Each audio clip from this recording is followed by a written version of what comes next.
Hey guys, this is Jennifer from the Shooter's Mindset. We are live with episode 379. We have our co-host here, Greg Cannon. How's it going? Hey everyone. And our guest of the hour is Shannon K. How's it going, Shannon? Hey guys, how's it going?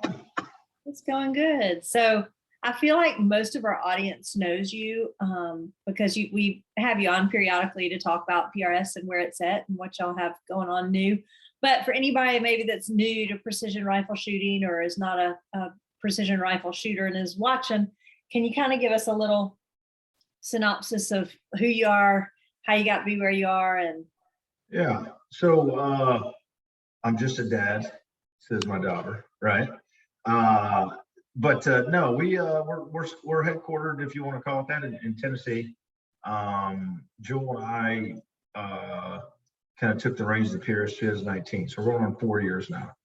PRS has been around since 2012, so it's our 10th year anniversary. So it's kind of a big year. There's been a lot of action shooting sports, if you will, but they've kind of peaked and kind of went away. So having 10 years under our belt, being emulated multiple times across the globe, says something about the match directors and all the people, and there's hundreds that put it into the PRS. So Joel and I lead it. We really, especially this year, just want to lead it and kind of get out of the way, and it'll be amazing what the match directors and the shooters come up with. So we're growing. Yep, gas is up. Yep, ammo's still getting slightly better, slightly quotation marks. Guys are still getting out there and shooting. I see it not just from a competition side, but also the training facility. We're booked for the year. We have very few openings in any of our courses, and so it's a good problem. We have nothing to sell the full. So the sport, the discipline is growing. that's right. And we are mainly talking about matches at this and the series during this, but y'all do a lot of training there. I know a lot of people have gone to the trainings. You do some precision rifle training, like competition style, and I think you also do some other training, more tactical. So y'all do a lot there. It's not just a facility that's there and has a few matches.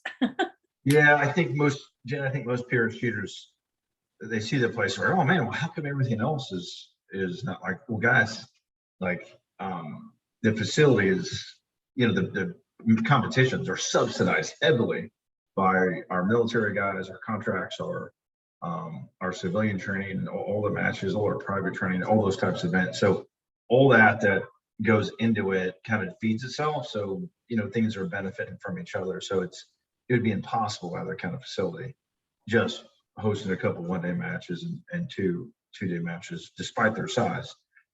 So yeah, I mean, we don't, we're pretty modest, I think, in our social media outreach. But if you look at the AG Cup, you look at the top 50, there's a handful of guys there that got their start at K&M or using our training philosophy. So we definitely don't take credit for it, but we're definitely proud that they took what we taught them and more than anything, put the time in and that knowledge that we gave them, and they're shooting really, really well. So it's good to see. It's good to see. It's good to be a part of it.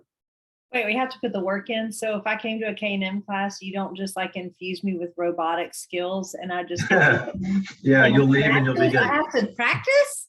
Well, that's it. I tell everyone in our classes, like, hey, if you came to shoot, that's awesome, but you have the wrong mindset.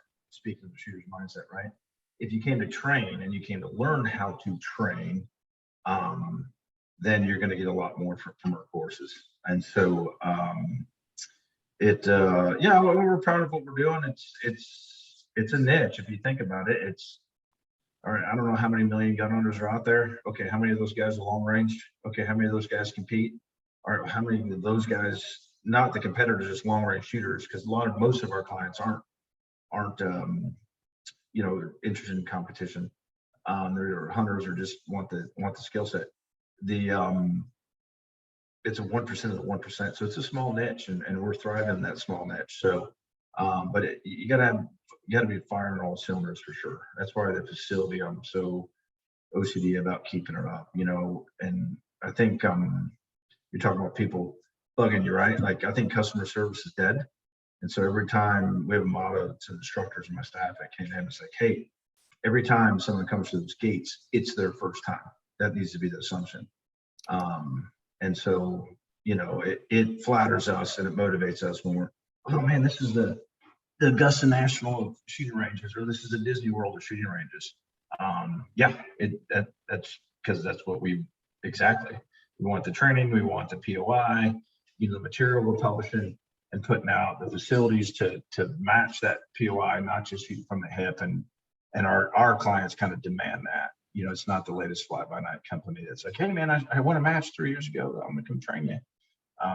Those guys are pretty short-lived. So it takes more. So we're blessed, and a lot of people, you know, Jared and Mike and, you know, Kevin and a bunch of, we bringing some new guys in because we're getting so busy, we're burning everybody out. We're instrumental in kind of keeping our head above water with all the training we got going on. Yeah, it's a beautiful facility, and even the Masters lets you walk on the grass. I'm just saying. Well, we actually don't have a whole lot of grass left. You haven't been here. Yeah, so you didn't come in the spring. Yeah, so the whole 520 line, everything's been hardened, concrete, gravel, and then overhead covers too. So we can really, as we're pushing, I used to like take January off and do some maintenance. Now we're getting military guys come through. So I wouldn't say we're weatherproof, but we're weather resilient, except for one range. And I'm hoping to have that done actually by the fall, maybe by the grind, to get that 1100. It's gonna take a lot of dirt work and get it panned out there. So, but yeah, we got that coming. We got a new lodge. A lot of our clients are high end. They fly in, whether it's corporate events or groups, and you know, there's not a lot of close lodging. So the new lodge, which is probably a month, 6 weeks out, will be up. We'll start getting that out, getting that word out. But it's very, very nice. It's gonna be very, very nice. Very, very nice. So for anybody that hasn't been to K&M or hasn't been in the last 2 years, I guess, because the other lodge house was what, 2 years ago, maybe. This facility has multiple ranges we can shoot off of, but they also have like a clubhouse, which is super nice. It's got a big room in the middle. It has a big bar, and they can have food. There's couches in there. So everybody kind of hangs out after the match, which is fun. And it has like a classroom. And then they have lodging, which is actually really pretty nice. And how many people can y'all sleep? We used to have capacity for up to 60, but we took that cabin, took that down, converted that into that small bunkhouse is now a very nice cabin. So that'll sleep 3 very comfortably, 4 if you wanted to squeeze into the bathroom, little kitchenette. And then the main lodge that we have is 4 bedrooms, about 2,000 square feet. We actually used to have a bunch of bunks in there, but we took them out as well. So that has capacity for about 8 now, 7 now. And that's where instructors will stay. So it's the perk of being on the team and teaching there. And then the new lodge, for the guest lodge, that'll have 5 bedrooms, queens, and a twin and 3 of them, and then just a queen and 2 of them, 2 baths and a very nice kitchen. So it is outfitted, all Tillman Group ceilings. It's outfitted very nice. And then the bunkhouse, which is kind of our pack 'em in, that has beds for 26. So you're gonna make me do math online. I'm not gonna do it, but so whatever that is, yeah. So we're probably just over, we're between 40 and 50 capacity, which is right where we need to be for what we do. Yeah. That's awesome though. It's a really neat facility. So is there anything else new that I've missed since I haven't been there? The whole hardening of surfaces. The pavilion is like the size of a Walmart now. Yeah, the parking lot is massive. We increased that square footage. What was it, 2,000 square feet? Whatever our pavilion was, now it's 8,000 square feet. It's got a stage, presentation stage, extra storage rooms, and really expanded that. So if we did get weather, then everyone, 400 people could basically get underneath it, somewhat comfort, and vendors could be underneath there as well. And then if we needed to host banquets, finale banquets and stuff like that, we can as well. Given there's, you know, the PRS side of me, it is so hard and it's awesome. And we want to encourage it, you know, international those guys are going to start trickling back to the finale, right? And then we have all these families and couples and fathers, daughters, children that are shooting. So the banquets, there's, hey, I need me and 2 others. And so we have a 250-man finale, give or take. We're still looking at 350 at the banquet plus RO. So that is really hard to go to a local country club, be like, hey, yeah, your wedding venue. Like, oh, we're maxed out at 150, 200. So that is, you know, almost as important as the facility, in the sense that trying to find venues and screen them, like, hey, can you do this? Can you run 20 stages at a time? And you have a venue close by? And are we not going to get snowed on? It's pretty simple, right? Request is actually a lot harder than you think. So I went ahead and bit the bullet last year, which I'm glad I did, because it was build stuff got real stupid after that. Well, So, you're really, you brought up a good point. I don't think I've ever seen as many people bringing their entire families to matches as I have in the last probably year and a half. I mean, the Truetts always came, you know, with kids. So, but I've seen more and more people on Facebook. I mean, this past weekend, there were multiple people that brought their kids with them to matches. And there was a little bit of that. It's always been very family friendly, but I feel like PRS has kind of branched out a little bit more unintentionally, probably, but it seems like more people are bringing their families. I see spouses coming with shooters for weekends, and hanging out at the match and watching and cheering them on. And I don't remember seeing that the first year or 2 that I competed in PRS. well, yeah, I think you're right, right? And so it's kind of like a domino that we didn't even set up the dominoes. We just encouraged someone to start knocking it over. And you got people like the Truetts and Amy. I mean, at the Cahalas match in May, there was, I'm freaked out. I'm like a helicopter park. I'm like, oh, they're swimming in the pond. Where's the mom? There's like 20 kids. Like, did that head come back up? You know, and they're having a blast. And I was talking to Mr. Amy, and she was saying, hey, man, people reaching out, they're coordinating. Hey, I'd really like to bring my family there, but I don't know anybody. So the wives, I think, are intimidated, but they see the social media efforts. They see all the pictures. They're obviously going to hear us talking about it. And I'm like, yeah, man, that's awesome. So what they've been able to do, and not just her, but as people across the country, these families that are sitting on the sidelines, you know, the guys, like, yeah, maybe don't bother me right after I found a bad stage, but like, yeah, we want our spouses there. Yeah, we want our kids there. It makes it more sustainable. You're doing something you love, hang out with your buddies, but your family there too, to take them a nice dinner at night or somewhere, just hang out, you know, away from cell phones. And so I think it's a win-win situation. We had to do really, you know, obviously we want to promote it, but that's really always, it has not been a coordinated effort. So I think it's great. And the more that can happen, the better. So it's just healthy for the sport. I think so too. We're about to move on to one more thing, but you kind of hit on something that I know we wanted to kind of get into is you were talking about how, you know, the facility, it's more than just, you know, hey, I want to run a match, that there's a lot with a facility. So how do y'all decide where you place your PRS matches? What, you know, who gets to be a match director and where you have these matches?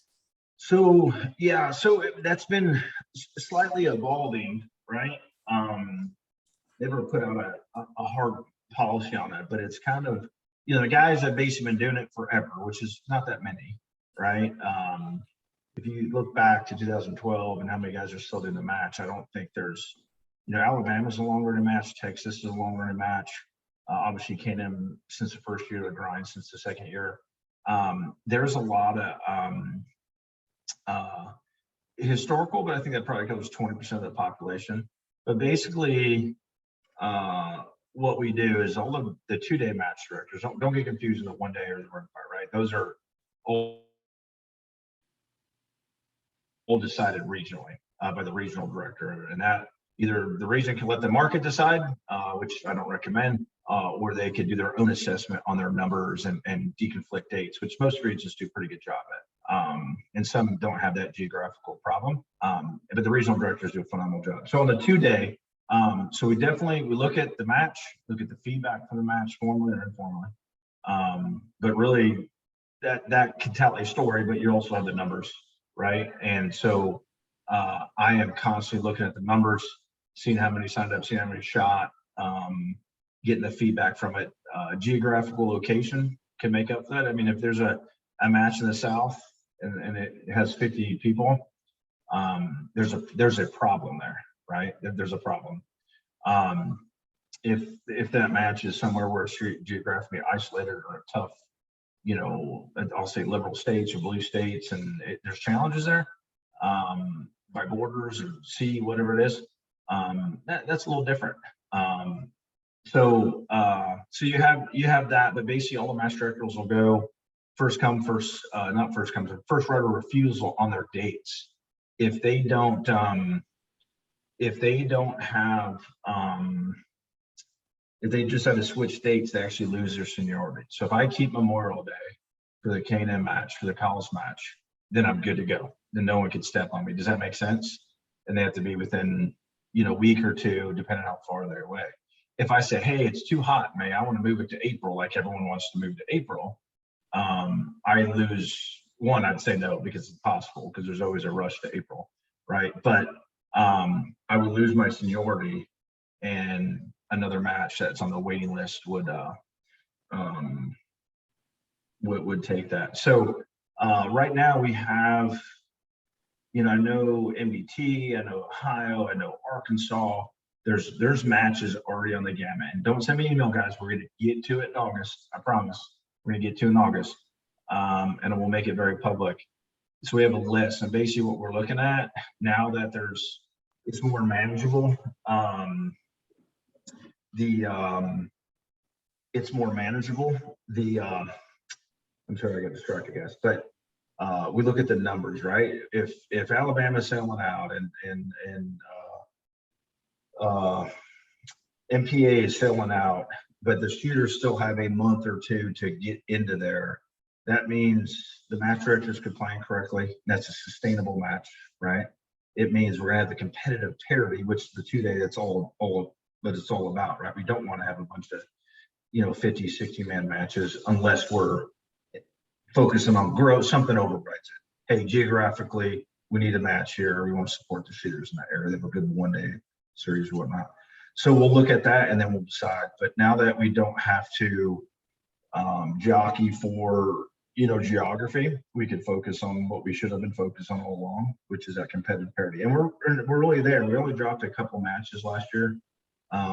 You know, people lose venues, and so there will be a little bit of movement, but typically I expect it to look about 80-90% the same, with some additions if the numbers come this fall or late summer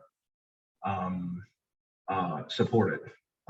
So if someone said, hey, I want to do a match in Pennsylvania, I feel like, no, we already have 3, maybe 4 matches there. Like, it's just too crowded. Hey, and we want not necessarily people to travel, but we want to be able to, you know, spread that wealth out. I worked on a few matches out west that we just couldn't get the dates to work. A lot of it's states too. Some guys are farmers, some guys are leasing lands, they have hunting rights, whatever. So they come in the schedule, might be something that we want to do, but the dates are full, and so we're not going to step on another match director. That's just better for the sport. It's better for the shooters. Unfortunately, sometimes the match directors they just can't make it. If that makes sense, Jen. Yeah, that does, and that's real. I guess it's a wise way to go about it, because, you know, nothing would suck more than, you know, you've been running this match for a decade, and, you know, you do it the first weekend in June, the same place every year for 10 years, and then all of a sudden, the week before it, there's a match an hour away. And after you've invested all this time and money into, you know, prepping up to run this match, you have half the shooters. Yeah, you know, Greg, the match directors are pretty good about it. You know, if I say, hey, man, this is the only days I can make it, I'll go to the other match director and be like, hey, I don't recommend it, but you know, hey, this one's in Colorado, this one might be Wyoming, whatever, something close by New Mexico. Hey, he wants to be a week apart. And they'll either say yes or no, but it's very professional, it's very organized, and they understand. Yeah, and it's good to have that I'm level. just kind of the middleman and kind of lead it and make sure guys don't get carried away, you know. So it works pretty good. You know, do we want 50 matches? I don't think so. But when I'm seeing the numbers that I'm seeing, 100, 200, 194, 160, 115, 94, 120, 83, which is an improvement. That was a California match, 126, 100, 144, all to the match directors are getting better on the 2-day series. They're hosting more people. That is the growth through the 2-day, because it gives us a lot better, more series, right? We want very consistent competitive parity as much as we can. So I got 2 live questions. Yeah. First one is from Ted. He asked if you guys are kind of making any, I guess, special plans for 2023 to bring on a few more matches, since you have so many NRL 2-day match directors that are no longer hosting those matches, and if that frees up more venues and spaces. Yeah, so we talked to, I won't say their names. We talked to a few. One of those was the dates didn't work out. And then I had a chat with some guys in the Dakotas. But that all happens this August, right? So we'll put it out. Hey guys, and we'll give it a 2-week window. Hey guys, if you're interested in hosting a match, this is what we're doing. Now I will say this: if it's someone just, hey Shannon, we'd like to run a PRS match, and they haven't been a match director at this point, with how professional our match directors have gotten, what the shooters expect, that would be a high risk and an unnecessary risk, given the venues we already have out there. So a lot of guys, we put them on the path to like, hey, run some 1-day matches, skin that cat a couple times on a 1-day level, and then let's talk the following year. I'm going to have some of those conversations this year. Arkansas is one of them. I'd be surprised if Arkansas doesn't get try to feed that Central, even though they're kind of southeast Central right there on the border. They did the exact thing. They did a bunch of 1-day matches. Yep, they're building their base, which shows the other match directors that, hey, we're creating shooters. We're just not going to come in and quote unquote steal shooters. Their words, not mine.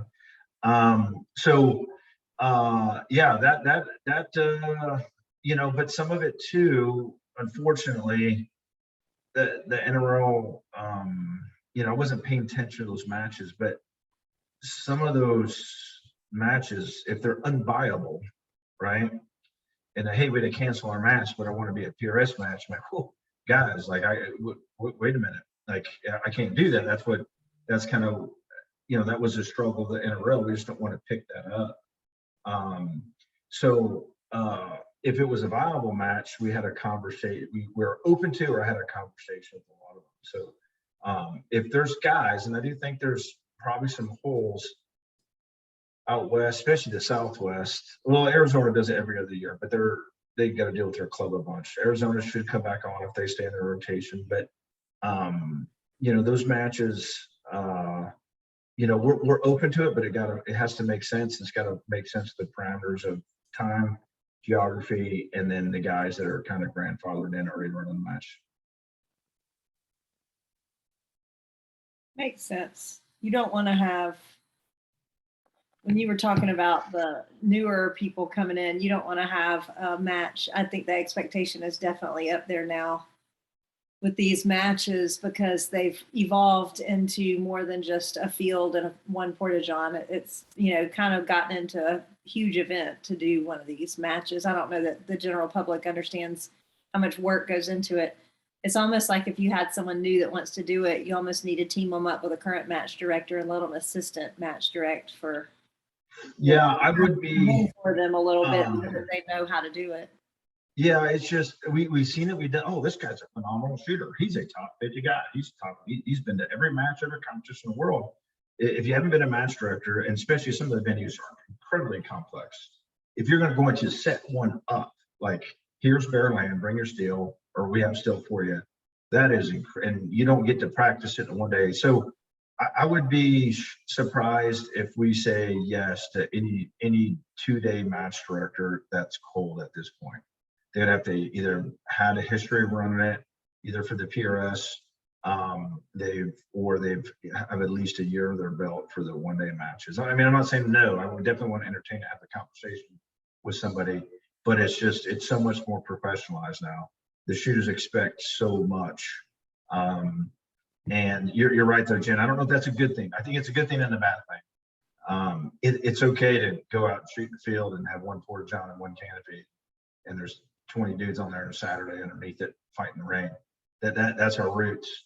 But yeah, look where it's at. Look, look at the finales that we're hosting. Look at the AG Cup last year. Look at these huge events that are very professionalized. So that is part of our mission too, professionalizing the sport. So we want to do that. We also don't want to lose our roots, because you don't have to have K&M to go have some fun with your buddies shooting and man, we're gonna keep score on it. Runs that. That's how we got started. Who's the best? I don't know. Let's keep score. So on that note about, becoming a professional match director and, kind of having a mentorship type deal going on, I would like to shout out to Prentice Wink, who is very obviously in the comment section right now, of just being an awesome dude when I was trying to learn how to run matches and, kind of coached me through some real important stuff. So there are lots of very professional match directors out there that, are more than willing to step up and, teach you how to do what you do. Yeah, like Sean Johnson is coming down for Washington Master. He's coming down for AG Cup or the finale just a couple days early to see how I had set stuff up. I mean, why not? I already made all the mistakes. Why let your buddy make the mistakes that you already learned from? Because every match director will tell you, yeah, we make mistakes all the time. Even Prentice, he makes mistakes all the time. He's just an absolute disaster. No, I just honest comment there. I love you, Prentice. So yeah, and I think a lot of guys are doing that. And if they're not, maybe there's something personal there, but it just makes us all better. And a rising tide will a rising tide will raise all boats. Because if they put on a good quality match, they're going to get more attendance, more people get their buddies in, and the thing just keeps snowballing. And then people have more opportunity to do what we love. So let's see. I got another couple lives in here I want to hit real quick. George asked, do you know of any new ranges that are going to be hosting matches in the Atlantic Coast region? He mentioned Cowden Plantation will hopefully be starting one, and I really hope so. That is one of the best run matches that I've shot in a long time. I know the girls were talking to somebody, and if there's someone in South Carolina that's trying to get through to us and they can't, which I'd be shocked because I know Christy and Jewel are all over it, but usually Christy handles all those new clubs. And I did see some traffic with the South Carolina. So I think that might be the one he's referring to. But if there's clubs, like everybody wants to put it on the PRS, we are not set up. We don't have a database of all these ranges that may or may not be able to host long range, PRS style competitions. If somebody, this is how this stuff happens. If somebody wants to go ask the club or a match director there and see what it takes to run. If you want to start a club, the answer will be absolutely. And we'll do everything we can with some knowledge and get you on the calendar. Just like we were talking in 2 days, some of the 1 day stuff, if it's a crowded market or geographically condensed, we might make you run a match or two. That does a couple things for the PRS. It shows you're committed before we get the wheels spun up, and then it shows the shooters you're committed. But then it also shows the other match directors that you're committed as well to work in the region and play nice with them. So it's actually pretty simple. So George, have if that's the one already not in contact with us, have them get in contact with us if they want to start putting some PRS matches on. Let them have them. Yeah, I think they're already in contact with the girls. They've ran a match the last 2 years as a outlaw PRS. Hopefully one day will become official PRS matches, and they do a bang up job, and they're 45 minutes from the house. So, I might be a little bit opinionated, but it is an excellent match. Yeah. Jose asked if there's any conversations talking about the PRS season being shorter moving forward, so kind of moving the finale earlier up in the fall. No and yes. So no to shorter, because there's just too many matches. We're already condensed enough and separating those, and we do those not just for the success of the match and the sponsors and the match director. but for the shooters to have as many opportunities that fits their time and budget and their travel, you know, how much they want to travel. We learned that lesson pretty well. So we're very comfortable in saying that. There are conversations about moving it to the fall, but I don't want to have them. And the reason why is it's actually a lot more complex, and I think people think that on the surface. You move that back, you move regional finale backs, you move rimfire back. Everything's tied to memberships, right? So it kind of goes into what capacity the website has and how much we want to invest in that. So everything's kind of tied. So it would take a pretty, is it possible? No. Is it being considered? Yes, but it's so hard. And I know guys got big hunts and Joe Walls and everybody, Joe Words, yells at me all the time. Man, our numbers are phenomenal. It's been working for 10 years. So I'm hesitant to change. You know, I want to stay out of the way, let people do their stuff. Every time we've done a poll on it, it's literally been like 50%, 50%, 50, 49.9, 50.1, depending on when you stop it, you know. So, but there's talk of potentially moving it up to trying to get it in September, early September or August. But that there's some benefits to that. It would open up where we could host our finales significantly. I know guys wanted, you know, really impressed with the Kansas match this year. And then that gets up north. There's, you know, some nice facilities in Pennsylvania. So there's some options that are good, but it is logistically challenging. And so there's been some brainstorming. If you went behind baseball on it, then maybe we could just slowly slide it, you know, like this year, move it a month, the next year a month, but then people got emotional about that because that's right in the heart of the hunt season. So yes, there's talk. I don't have anything concrete now though, at this point. Do you mean to tell me you can't make everyone happy? No, that you will not make everyone happy on this one. Oh, that's I mean, at the end of the day, guys, there's 800 PRS matches all year. If you got to miss one because you draw a nice, you got to go hunting. I got it. I mean, go hunting, you know. So I think I remember the last finale, you know, I haven't been shooting much just because of life, but the last finale that I went to, I remember you had put out like, do y'all want to do it in November or do y'all want to do it in December? And I think it was like 50-50. Like, I don't know how y'all made that decision because everybody had an opinion and they were quite different. Like there was not a whole consensus one way or the other. right. So, Yeah, no, it's that's what I'm saying. Right now, if here's the scales, Jen, I'm leaning towards staying the same. It would take all the match directors on the board, on the committee to basically say, hey, this is what we're going to do. Okay, guys, take all your matches. Oh, no, I'm not doing that because now in 2 weeks, it's just like, oh my gosh. And then we got to get all the regional directors. Hey, guys, now Rocky Mountain, they're squared away. They already got theirs in August, but everyone else would have to move everything back. And then, and then there's foreman. Some people just aren't going to like it. So sometimes the, you know, discretion is the better part of valor and just letting it be. But we'll see. But there's talk of it. But I don't expect anything at this point for next year. You'll know by September when we announce the calendar, I'm sure. that's right. So speaking of matches, so the Collis match was just a month ago? Is that all it's been? 3 weeks ago, I guess. Yeah, about 3 weeks Well, ago. it's always Memorial Day weekend. So, I heard it was the largest yet. How did it go? And who got their name added to the K&M Wall of Fame? Was it the largest? I think 4 years ago we had something around, but it's pretty big. I mean, it's definitely the biggest 2 day other than the grind. 200, where's my numbers? 273, so about 250 finished or shot it.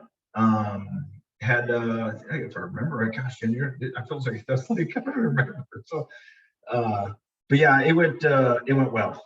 Guys saw the facility. We had a new mover system off the unknown distance tower. We put in there to keep guys mixed up. You know, it got a little miragey like it does that time of year. So it sucked for the shooters, but the wind laid down. There, I don't think if guys had a hold off target, it probably wasn't much. But you know, for me, I really designed the course fire knowing that a lot of these guys are gonna be back for the grind.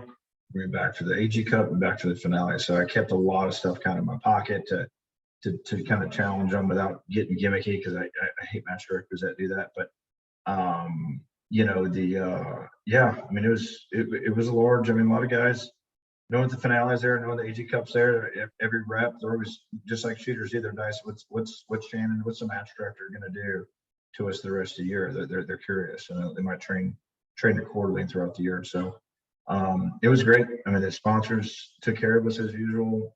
Sport Optics, got beer, bar line, you know, then B&T obviously with lunches. So it was, I mean, the same people that support every year always come back, and the shooters always respond. So it's phenomenal. It's good. That's awesome. It's always a good time down there. Yeah. Great. So you said you asked me who won it. Oh yeah. Who got on the Wall of Fame? A little fella, kind of a boyish face, new guy. Kind of moves like a fast monkey. Yeah, good guy. He's give the shirt off his back. Francis Quinn, that's the guy. Yeah. No, Francis is shooting really well. Chad is too, obviously. Those two are obviously buddies and shooting partners. It's good to see them back to back on the wall. So I know that probably is building up. And it was a tough field. I mean, there was 36 AG Cup shoots, so no other match. Maybe I'm curious to see what Kenny has at the Barrel Maker, and then what George ends up pulling at Hornady. But 36 AG Cup shooters is a lot. So that field is super, super deep. Mm-hmm. So you win that one, and that's why we do the board, because it's just important. I think it's important to recognize the champions, and they like it, you know. And so we got Francis already up there and published that for him. But you know, he's got a lot of work to do. All the guys do. There's a lot of new guys that are shooting really, really well. And so it'll be this year, and this is when it starts getting hot and heavy. Guys get fatigued, they get hot. They maybe they have a bad couple of matches. Their psyche goes down. Those that stay in it through the summer and then kind of taper into the fall, it'll be fun to watch. I think it gets in their head a little bit too about points, because I know some of my friends have been like, yeah, I'm going to the Hornady match. Like, I really need to pull, you know, 93% so I can get enough points to make the finale. You know, they start looking at where they're sitting, and I need one more good match with, you know, X amount of points. I think the pressure gets on as the season goes on, and the leaderboard changes. Yeah, the leaderboard really is great, but it really is about the points. It's like, okay, what's the math? Man, if I can get to 295, I got a shot. That means depending on what the leader will probably have 300. So, you know, 295, that's 2.5 shots. Can I beat anyone yeah, I think I could do that. So, because you're going to basically double your points. So, but yeah, that 93, and then the weekend, your thing goes on. They're like, all right, man, how about just 89? Oh shit. All right, man, if I can just get 85. And they're like, oh fuck, I got 86. So it's a throwaway match points wise, right? But it's not. When guys do that, they're not thinking about the training value and you know, and prepping for the next one. So it is interesting, you know, that both the AG Cup and then obviously the finale. It'll be neat. It'll be neat. That's awesome. So changing gears to one of my favorite things, you know, the little tiny baby pews back there. How's the PRS 22 coming along? And is it kind of growing and getting lots of new shooters into the sport? You know, I think it is. So I just checked our numbers the other day, and I had Joel print them out for this. You know, I kind of tie, so don't get mad at me, Greg, but the regional and the rimfire together, because they're similar in their attendance, whether it's ammo components or availability of 22 ammo, gas, whatever it is. Our numbers are about the same at this point than where we finished last year. So and then more matches get added as the year goes on. There's so many 22 matches. I don't check the numbers. there have been pockets. I've talked to some of the regional directors, some of the directors across the country. I've seen a flattening on the regional center fire. And you know, we were worried about COVID. I've said on your show a couple, like I think 2 shows ago, I'm like, yeah, I'm more worried about components. So I think that's a sign of that. Of course, with inflation and your boy Biden's, you know, recession coming our way. Typically, shootings recession resilient, not proof, but resilient. Seen that since the Obama's kind of ammo shortage. But if guys can't get it, they can't shoot it.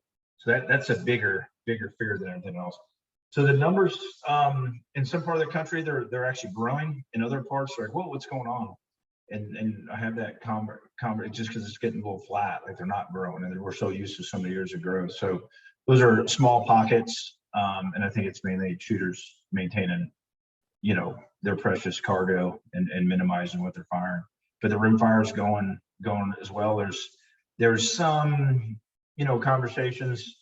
I think that's just guys chewing on their, you know, being new, chewing on it. They're trying to figure out what makes sense. And that is up to the regional directors. Hey, this match only had 10 guys. Hey, this match is not fair because this match had 30 or 50 or whatever it might be. So I think that the market will slowly balance it out this year going into next year. So I think we're going to have an up year with growth into 22. But a lot of lessons learned is from my level, 30,000 feet, like looking at it, like, okay, that's great, man. Like, yeah, you guys have too many matches. Hey, can you guys work together? You know, maybe not do one every 2 weeks, you know, whatever it is. Like that's, I don't even know how people do that, let alone how much work goes into it. And maybe they have a system where it's set up easy, but that's the beauty about it. Some guys could do it easily. Some guys it's a production. So, you know, we'll let that kind of get it shook out with the regional directors. But it's on, it's cruising along. And without any, you know, we really haven't had any hiccups. It's been relatively quiet as far as, hey, Shannon, I need to address this, which means the leadership at the regional levels, you know, got things handled and people are settled in nice after, you know, working on our second year. That's awesome. I know it's picking up pretty big. Here close to us, we have Cool Acres where they have the MPA matches, and they'll do the MPA one-day regional on Saturday, and then Sunday do the PRS rimfire, and that seems to be working out pretty good for them. You know, if you want to shoot 2 days. I think a lot of the Southeast is doing that. Well, I know we're doing it too. Jared White, he's a match director. We only do 4 or 5 one days, so we don't do a whole lot. I think some shooters will like a little consistency, but honestly, for us, a rimfire is actually incredibly difficult opposed to a smaller range or different facility. But it works. It's just that Sunday. It's tough, but it works because shooters are responding. That's good to hear. So we're about at the midpoint of the show. Remember, if you're watching us live on Facebook, ask any questions you have for Shannon here in the comments, and we'll ask it live on air. Other ways to catch us, you can always check back on the Shooters Mindset Facebook page. The videos will all stay up there forever. We usually upload to all the podcast apps the night after the show. And then finally, everything eventually ends up on the Shooters Mindset YouTube page. So that's a great place. You know, Shannon's referenced 9 other times he's been on the show. If you want to see what he said every time, just find us on YouTube and search for Shannon K on our channel, and you'll get a good couple episodes in there. So talking about the ammo shortage, how much has it affected the PRS? And do you think that there's an end in sight? And then also, are there any companies that are really stepping up that are helping mitigate the shortage for competitors? I know there has been reasonable steps by, you know, Mid-South, even Power Valley, you know, reach out to me like, hey, through another shooter, like, hey, I guess there was connection there somewhere. Hey, man, we just power all the shooters that we care about. I'm like, okay, well, how much you got? Well, we got 120 pounds of 4350. I'm like, dude, I'm not going to try to have 300 people here this weekend and divvy up, you know, 100, like I'm going to get killed, you know. I'm like, thanks, but no thanks. It'll go in no time, you know. I mean, you might make 10 people halfway happy. So I know those guys are doing the best they can, and doing everything more than I think people will ever give them credit for. Obviously, the manufacturers, component bolt makers, they're in the business to produce a profit for somebody, whether it's investors, small business owner, or if they're public to their shareholders. If they could produce more and sell it, they would. So asking, and they've been pretty creative in doing it, but when you have some of these huge accounts, these huge distributors, where they're buying millions and millions of dollars in ammo or components or whatever, if they went and they've been doing business with them for 10, 20, 30 years, they find out they're slipping stuff off the back door to the PRS competitors. Yeah, do we burn more ammo and components than anybody? Yeah, we probably do, right? Second probably to pistol shooters, but they've been pretty creative in that, but they've also maintained that professional kind of respect that I think people expect them to be as fair as possible. I have seen a little, I don't want to say this, kind of knock on wood, a slight easier time for some. Hopefully that's an indicator that we're on the arrow back to normalcy. I still think it'll take a little while. The fix is buy what you need. Of course, parachuters forever have been buying what they need for the year or for a barrel or two, and so that kind of exacerbates the problem. So no inside information, but just keep doing the best you can, and get after it. So I will tell you this: it's been really cool to see people. Hey man, I got extra this. A lot of the PR shooters are trying to help guys out where they can, but I know for some shooters it's actually exhausting. But I'm not going to shoot if I can't get components because I just don't know what the next day, next week, next month's going to bring. How am I going to register a match on components? So I know it's frustrating. They end up making it work, but it is fatigue. It just adds to the stress, the load. So guys, just bear with it. We'll get there. I mean, you guys obviously are, because the matches are crazy. Help your buddy out when he's in need, and just buy what you need to get you through the year. Yep, that seems to be kind of the rules everyone's trying to live by right now. Yeah, I mean, it was last year. I was up at the Hornady Masters talking to Jason Hornady. Hey man, how's it going? Probably the same question everyone asked me. Probably got tired of it. Man, what's going on? He's all nothing, man. I'm just managing everyone's disappointment. And that's what he is. I mean, he's doing everything he can, and he's got nothing to sell. Or what he sells already spoken for. So, we'll see those big orders when people do the knee-jerk, orders and order a bunch of stuff. We'll see how that kind of shakes out, and if those end up going away, it might get better quickly, more quickly, if that's word, more faster. Faster than we hope, but hope's never a plan. So, but we can't control it. So we'll just see how it goes. Yep. Hopefully we get out of this situation here pretty soon. But this is not a strategy. Yep. Are there any rule changes or updates going on with the PRS for this year? No, and I'm pretty happy with it. Nothing big. There was, a lot of our rules, more, I want to say updates is what we classify them as, clarifications. Someone makes a mistake or whatever, and they find a verbiage in the rules. And so the first thing I do is like, okay, what was the decision? Do I back it? Do I not back it? And then take it to the committee immediately to clarify the rules so it doesn't happen again.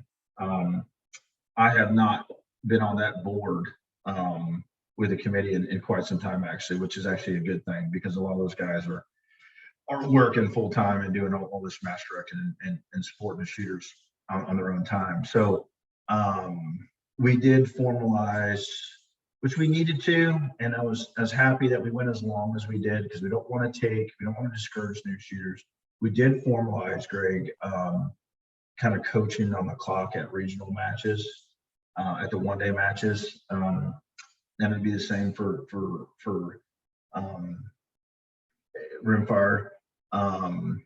You know, before we kind of left it up to the match directors and the regional directors, and I would say 99% of them did a phenomenal job on it. But you know, perception is always reality, right? So you know, someone gets a wild hair, and you know, and then in some cases, people bringing up some valid points. You know, if I hear it once, okay. If I hear it twice or three times, then it's definitely you know, an itch that we're gonna have to scratch. And so what we did is we basically you know, define new shooters as having no more than 2 peerless matches in any division, any series with the score exceeds 60 points. So if I'm a new guy and you're helping me out, Greg, awesome, I could get stuff on the clock. And if you talk me into getting a peerless membership, so my score is getting tracked, as soon as I bust more any match, 2 matches with 60 points, bing, I'm on my own at that point. I think that's great, though, to be able to help the new shooters coming in. I know when I got into this, I didn't have someone local to me that could help me. All I could do was go to matches. Now I have a good network here, but at the time I didn't know any of the shooters here and didn't have anybody. So being able to go to a match and then you don't get any feedback while you're on the clock, all you can do is just really suck for 90 seconds and then come off and go, what should I have done different? I don't know what I did. And they'd be like, well, what did you see? And I'm like, see, I don't know. And they're like, well, you got to see your shots. I mean, you know, so looking through things in hindsight instead of on the clock. So I think I think that's perfectly appropriate, not at the pro matches, but at the regional matches to do that. Bringing new shooters in. Yeah. And I don't think,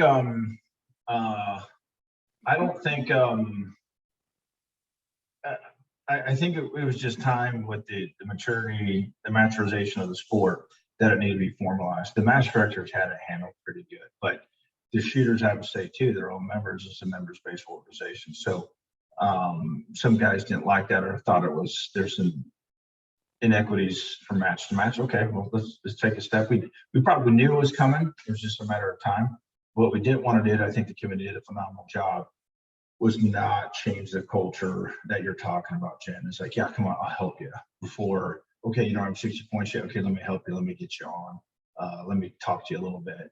And most of the shooters unless they just don't know, right, are pretty good about finding that balance. Man, don't lead them to water. Just, you know, kind of just tell them where it's at, right?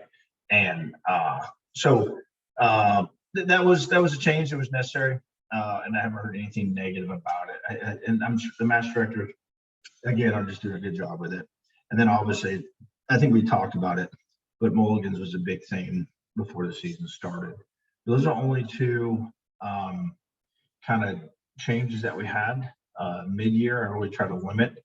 I don't know if I have a whole lot on my docket to take to the committee this winter, which will be a good thing. I'm sure stuff will come up like you said, Jen, as it gets closer to the end. More emotion gets mixed in there. We got to filter through that and figure out what's best for the sport. So, but yeah, so pretty simple. I mean, the less that we're tinkering with the rules, we're tinkering with the schedules, which means, and it's more at the local level, and the match directors have those relationships with shooters, the better. And that's where we're at. So I'm only took 4 years, but we're here, and it's good for the sport. So I know that y'all always try and leave things up to the match directors. You have a rule set, but then the match director can make some decisions. But one that was put in the comments, and I have heard it before asked, and I have mixed feelings about it myself personally, but Cole wants to know, could we have a standard for all matches regarding deploying a tripod, either on the clock or not? Yeah, that maybe I do have more to take to committee this winter. No, I think that's a fair question. It goes to the fabric or the culture of our shooting, and how match directors set up a stage. You know, I went to the Idaho match last summer, did okay, but really was used to training at K&M, very solid props. Some of the stuff there wasn't nearly as stable. and my training, that's not how I trained. I have me personally have scar tissue with a tripod, right? Well, the tripods we deployed with back in the day were not nearly the quality we have now. We're a hog saddle, and I missed some shots, unfortunately, because you're locked in one place, and you lock it in and you're torque the tripod, you're going to get some little natural point of end pull back to where it wants to torque back to. And so now better training, I would have went with, game changer on top of plate on top of a tripod if I needed that elevation on Overwatch. So, there's definitely the tactical, probably more so than we see on the tactical side and the hunting side. Do I think match directors want tripods used in every positional stage? Probably not.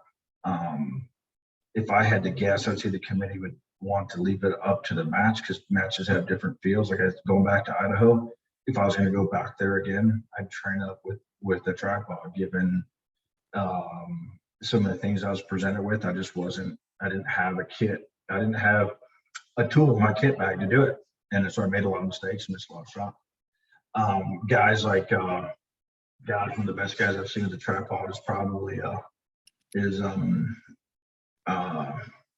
gosh, what's his name? Utah. I'm drawing a blank. God dang it, man. Morgan King. He whips that thing around like it's part of his gun. He's very, very efficient with it. Very, very, impressive with it. You can tell he's put a lot of time training with it. So I think it depends. I definitely don't want. That's one of the reasons why we move the finales around the different cultures. We don't want at the purest level influence the cultural shooting styles that the shooters expect from their match directors across the country. So that one's a little loaded. I think it's a fair request though. Whether you deploy them on the clock or not on the clock, I'd probably have to pull the match directors and see who's doing what. Some match directors, might set up a stage and limit it because they don't want to use that stage. So there's a lot of different takes on it, but I don't think it's an unfair request to standardize that. So Cole, if you wouldn't mind sending me an email, we'll put that on the list to bring it up at the end of the year and see what the committee thinks about it. Yeah. Speaking of finales and tripod use, we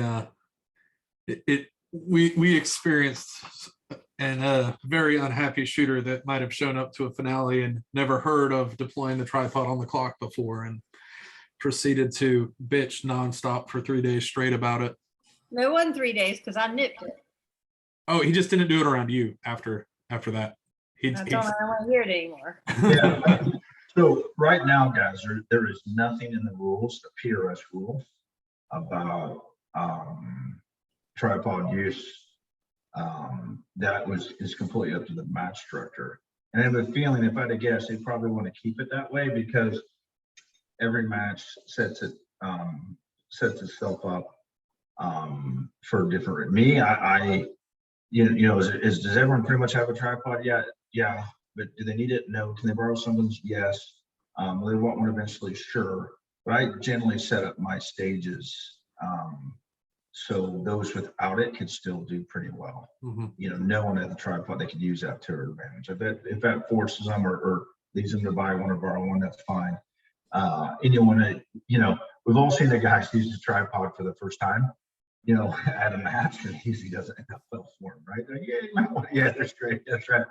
You're like, yep, I should have waited. I should have trained on that one first. It's a skill set. How tactical is it is an argument for another day. The way we do stuff. So I have my personal feelings, but those don't matter. It's really be up to the committee. Yeah, I kind of tend to agree with you on that. Like, I think that it's definitely a tool. It's definitely a tool that can be used, but every match is different. What wouldn't be acceptable would be, different core rules where, you go to one match and it's just ran completely different than another one. But I think with it being kind of a prop and a tool, that it's kind of cool that you have, one match where they're like, you have specific stages that are no tripods, another match where you do whatever you want with a tripod, another one where you can use it, but it's going to start folded up. And then, now we have technology where our tripod gamers can unfold it faster than anything. Yeah, I mean, I guess that on the big picture, Greg, is what we need to discuss as shooters. Man, where do we get our roots from? Are we getting away from that? You know, we're very practical, we're tactical, we're influenced by hunting. You know, I've won quite a few matches. I've been on the tactical side for a long time. Not anymore, obviously, I'm too old, but never in my life was I, you know, have a tripod, you know, that wasn't folded up in my bag, right? You know, I wasn't pulling it out to fight with it. Now, maybe there's some guys are, but that's, if anyone's been in combat, they'll be like, yeah, that's not really realistic. Will you have something like that hunting? Well, I guess it just depends on the hunt, you know, how far you got to move. So, you know, what shooters need to decide what they want. They need to form their master directors. And I think it's something that is a worthwhile discussion. You know, obviously we want to, you know, this is where it gets hard for me. I got to find the balance of, you know, supporting our sponsors that want us to use and promote their products, which obviously we do, and they've done well, right, and supported us in return. So that's awesome. Really supported the shooter in return. What's fair to the shooters, and then, you know, it's the match directors, it's the shooters, and it's the sponsors. Keeping all those in a good balance, everyone will still win. But yeah, we that's definitely a discussion we'll have it. So Cole followed up with, as of right now, you have to ask at every safety brief. So maybe even if we just had a default where, unless otherwise specified, either, you know, at this match, your default is you do whatever you want with a tripod, or you must deploy on a clock. So maybe just have that where, you know, there's a default to go to and not. Yeah, I think it's fair. I see what Cole's saying, because I think for, you know, Cole's obviously, you know, I know you're going to ask about it. You don't want a shooter that's, you know, he probably doesn't care either way, but he is not an up and comer. He's definitely one of the top guys in the country right now. He almost won Cahalas. He's out there training all the time, though. I haven't seen him this week, so he must be taking some time off. But he's getting that competitive advantage and by training, and he wants to have a full repertoire. He wants to know the score, and that's what the organization does. We should let you know the score, even if it might be as simple as, hey, match directors, during your brief, you need to towel the shooters. But I think a lot of match directors is an afterthought, and so because in their mind they're used to it to go in a certain way. As a guy that like Cole, who's traveled a bunch, he's probably seeing some, hey man, what's going on with tripods? You know, then you get up to the RO, maybe the match director didn't tell the RO what's right and what's not right, or what they want to do, and then that could lead to some frustration with shooters. So yeah, absolutely, yeah, we need to pick that up at the end of the year for sure. Yeah, I think a default would be cool. So tell us about the finale this year. When is it? Where is it? Who's the match director? And what are kind of some expectations for this year's finale? So this year's finale, we put it out. It's coming back to obviously the East Coast, and you know, we put it out, hey guys, because I knew I was working with Tom on the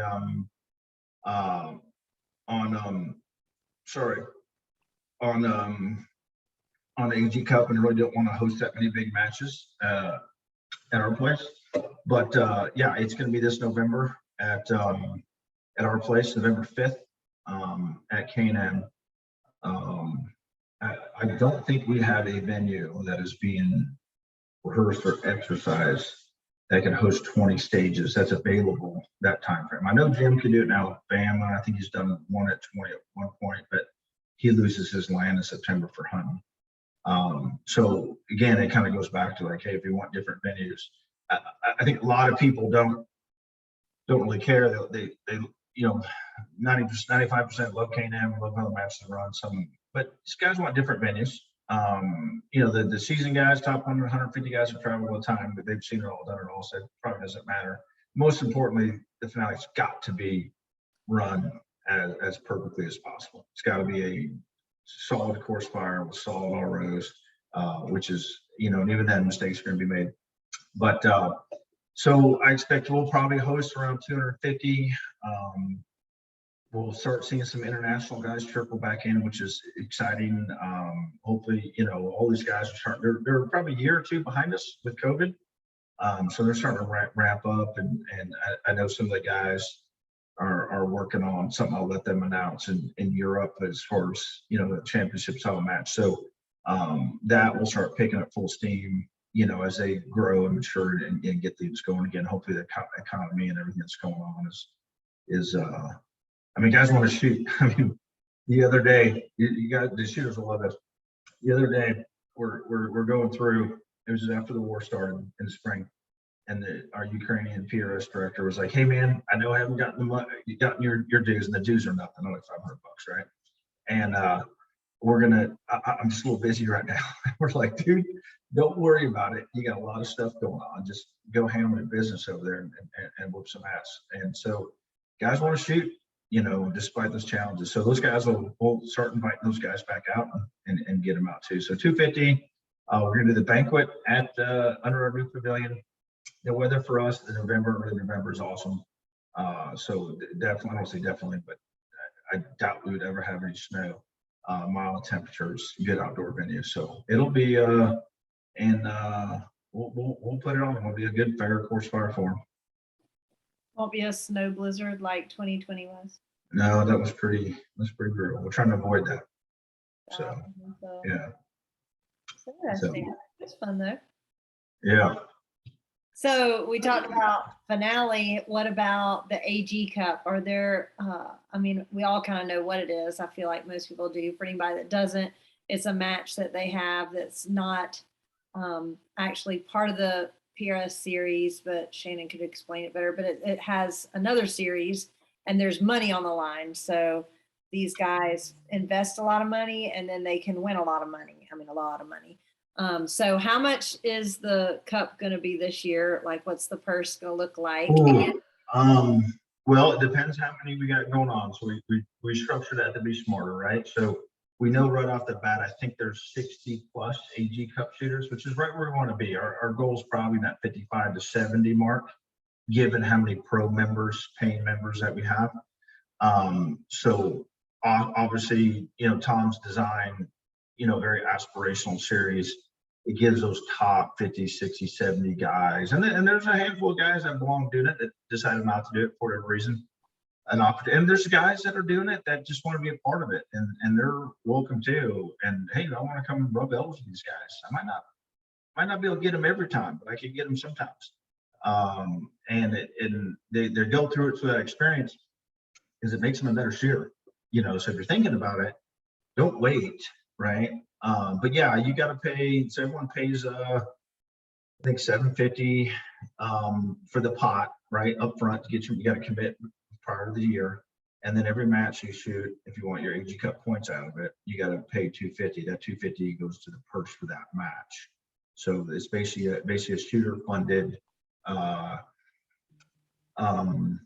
you know. Put your money where your mouth is. Yeah, put your money where your mouth is, exactly. So, and that's going well. And I know at K&M we paid out $9,000. At Leopold Steel Classic, they were 75, and it ranges anywhere from about 4,000 to 9,000. So total throughout the year, it's, you know, to well over probably 150,000.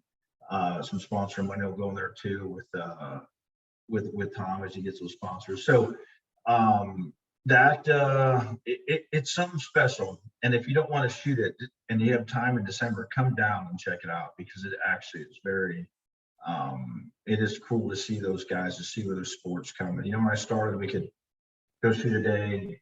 All right, next weekend I'm going to go shoot a match. I'm training on Saturday, go shoot a match, and win a bunch of matches. You just can't do that now. These guys are training. They're getting to a point where they're shooting a bunch of matches. You know, even for a guy like me that you know, to shoot the top, I would need to come back and shoot for probably 9 months and shoot a match or two a month to get back into full form. You just can't pick up a gun and shoot at that level. These guys are that good. They're really, really good. And because they're doing it for so long. So they'll come down, and it's going to be, I mean, you saw it last year, Jen. It was tight, you know, and I mean, those targets, I mean, I was measuring inches. I was discerning between squares and circles, just how much real estate was on the plate, and judging that and what the conditions were that day, how well they shot the next day. And I think we did a phenomenal job getting that course of fire to be fair, not getting the statistics, not getting the standard deviation, not getting into statistics. What if someone zeros a half a tenth off and all these different things? If you start stacking all these variables, we don't want to stack them too much. We want the shooters to shoot it out over those 30 stages, and they did, and it was special. So I know a lot of the guys like coming down to Tennessee, want to keep it there, and we're working on that. And we'll talk more for sure what 23 looks like, but it's going to be exciting year for those guys. We'll recognize their achievements. Do you have any predictions, or do you have anybody you think might surprise us? Like, I know 2 years ago, I think it was Adam Robinson that came out that really hadn't shot for long, and he took some classes and came out and made it to day 3 in the AG Cup, and everybody was like, whoa, where did he come from, Yeah, so I think and this is really not just for shooters on that, kind of looking in and watching these guys, but if you're looking at the shooters that I'm really talking to the top guys. I mean, shooting is like golf. You're gonna get a bad draw sometimes, where you might start on a certain venue, and you might not have a good day. I mean, that's why we have a series. Yeah, it has to culminate at some point, but there's always those guys that'll surprise you. You're never as good as you think you are. You're never as bad as you think you are. Just keep shooting, and it usually fixes itself, right? Psychologically. So with I think, I was talking about Cole. If he keeps training, doesn't burn himself. The problem with some of these shooters are going to burn themselves out of shooting too much. And it's like anything in life, you have to find a balance, right? But if you look at like Chad and Francis, they're shooting really, really well right now. They really tapered really well and really peaked last year phenomenally. How long can they do it? Because if you look at all our past champions, yeah, there's guys that have repeated, but usually, after a year or two, sometimes 3, it life changes, kids, work, professional requirements, whatever it is, burnout. You're losing. You feel like you have to win every match. You take the fun out of it. That's what I tell guys. Hey, match directors, make it sustainable.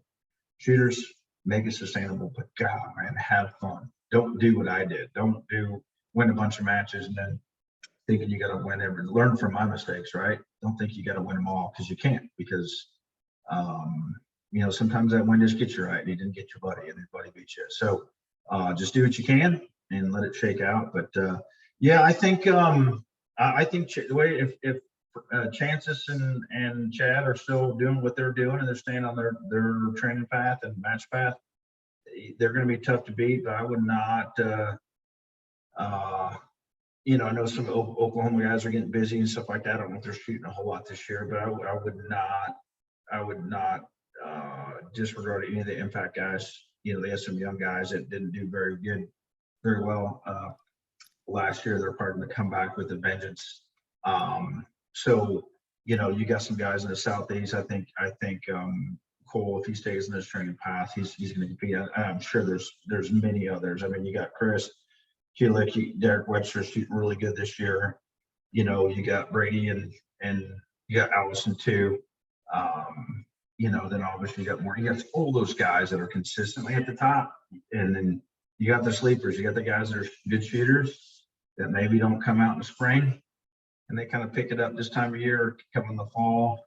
And there's guys out there like Bradley Allen.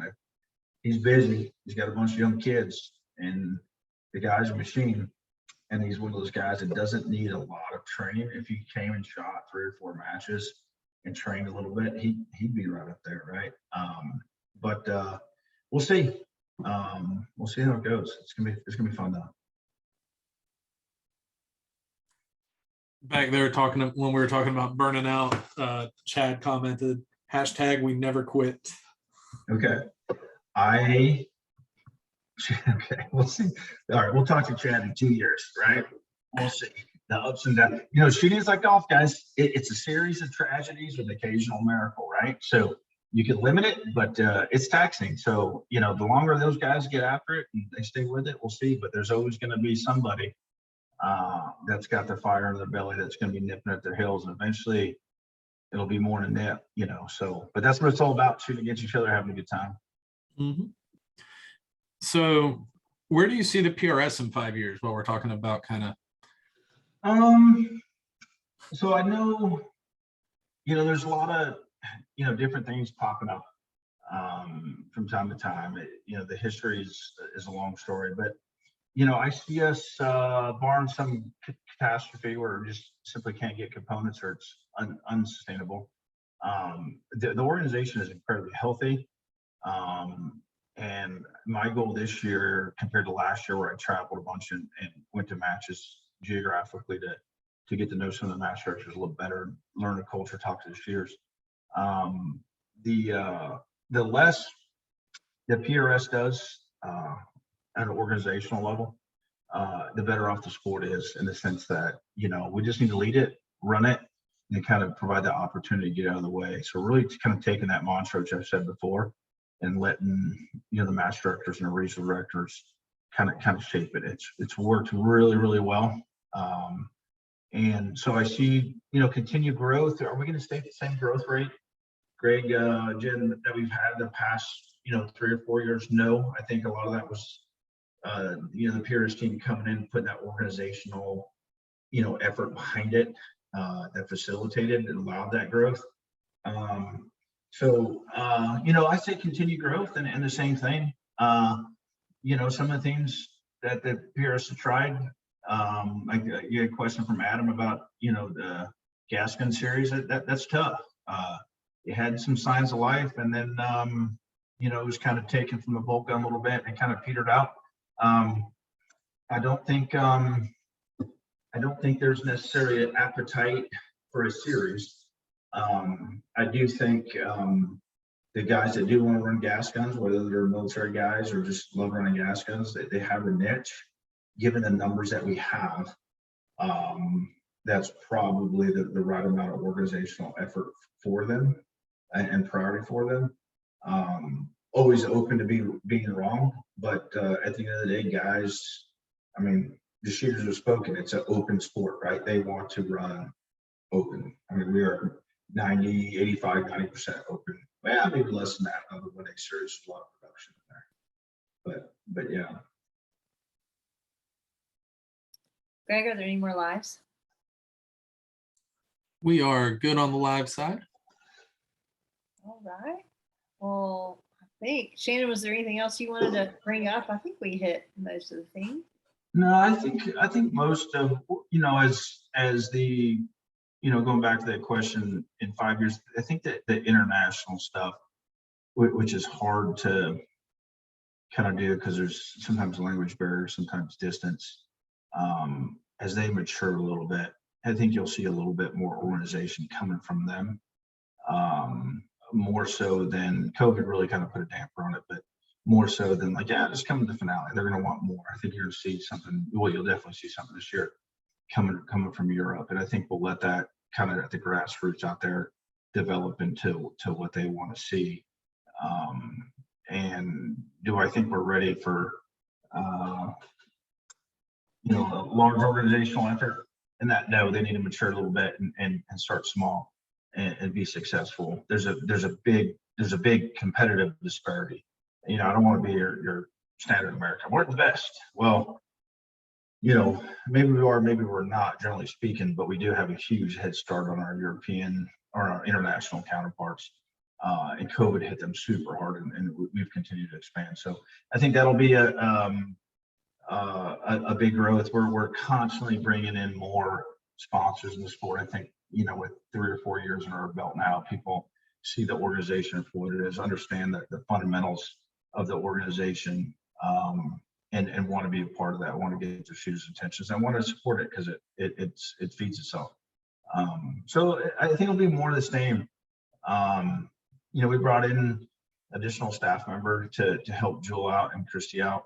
And so, the growth is there.